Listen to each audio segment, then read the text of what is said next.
Okay, that's actually now mixed now. That took quite a while, good 5 minutes I think. It can feel like it's never going to happen, but towards the end there, genuinely could see the mix becoming clearer.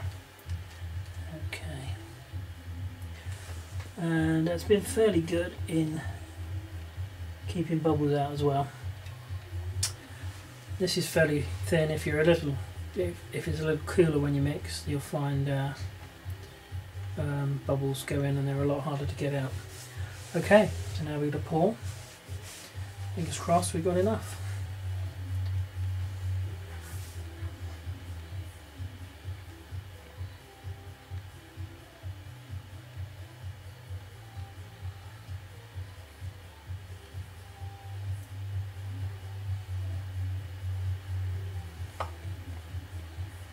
Okay, for this job that counts as just about enough, I think. We'll have a good close look when that's dry tomorrow.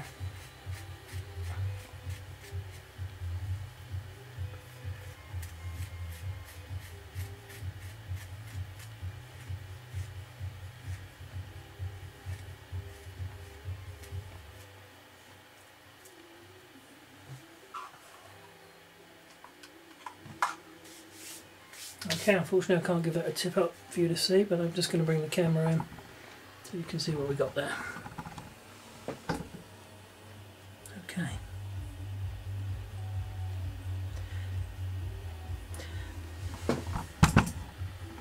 And the other big problem you have here is if you haven't got sufficient seal, and you'll have seen my method using the wood glue around the rim of the tape, you'll end up with this stuff seeping out. At the moment we've got a good seal. Oh no, there we go. Oh no, that's a spill over the top I think. Just wipe that off. Make sure we know where we are. Now I'm sure that's over the top.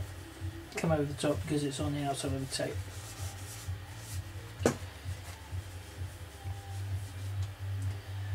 Okay. Now if you've got a particularly porous wood, you'll also find that the resin will seep down through the pores. Certainly had that using some burrs recently. Okay, we're going to give that one some time now to dry. We'll come back when it's done. Right, here we are with the dried resin. Just going to peel the tape off. Let's see where we are. I've actually left this 2 days because I tend to find that it's not actually fully hardened after a day. Okay.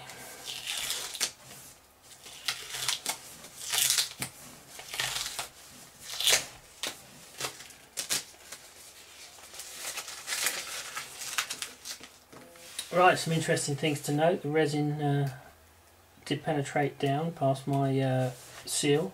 In some areas the seal worked fairly well, but it's obviously wicked down by capillary on a lot of this, but I got away with it. It didn't actually leak, so I'm fairly pleased with that. The next thing we're going to do is turn this down. We've got the side of the bowl here, and we're going to turn down the top from there to there. As I mentioned before, this top area here is actually extra height, and the break point is going to be somewhere slightly lower than it immediately appears here, so there'll be a clean line all the way through the acrylic. Once we've done that, I shall probably finish the surface reasonably well, and then start hollowing out. Okay, back to the lathe. Right, we're back on the lathe. I've literally just taken the tape off, and I'm now going to turn down this top surface. Set the lathe at 1000 RPM again. The acrylic is actually surprisingly easy to turn. If you do get a catch on it, it will dig out chunks, but it won't shatter the whole thing.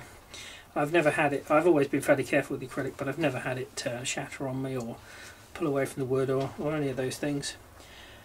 You'll see that I just take it very carefully with the acrylic. You find that the heat is an issue, and if you rub the bevel too much, you will actually start to melt the acrylic and sort of burn it.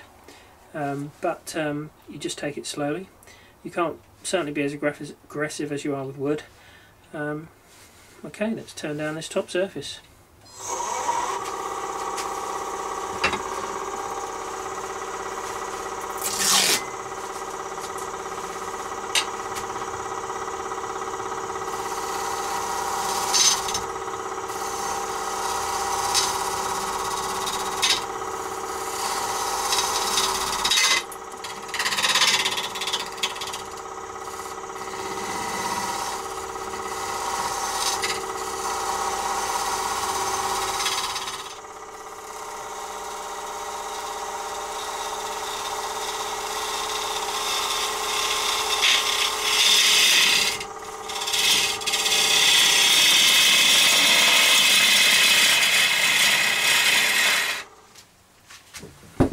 Okay, I've now rough turned down the surface there.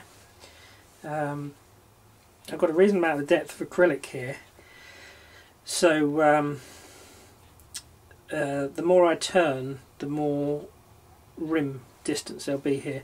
This is about right, and what I plan to do is keep about the same kind of rim distance on the inside when I start hollowing, just for balance.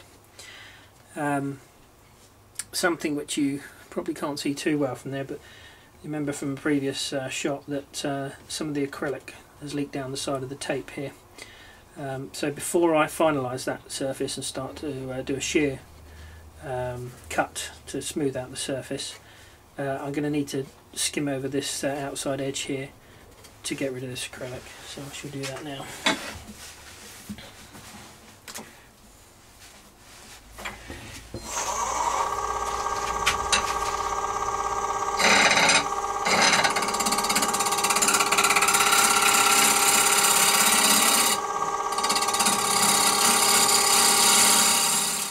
Okay, that's cleaned up the outside there. So back onto this surface here. Now do a nice shear cut to try and smooth up this surface.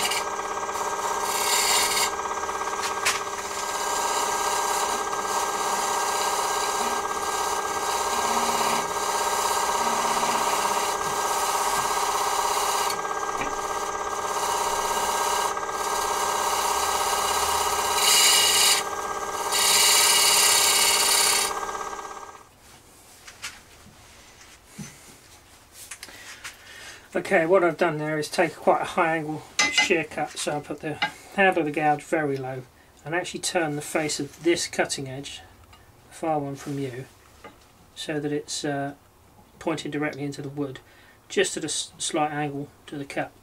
Now that, as you can see on this surface, creates some fine lines, but what I can actually do in terms of the overall profile is, as I'm going through the acrylic, I can move it back and forwards and I can feel the ridges.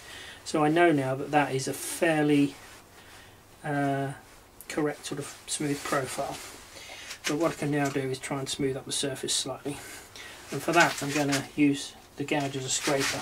So I'm going to turn that same edge right over on its side and just very gently use it as a scraper.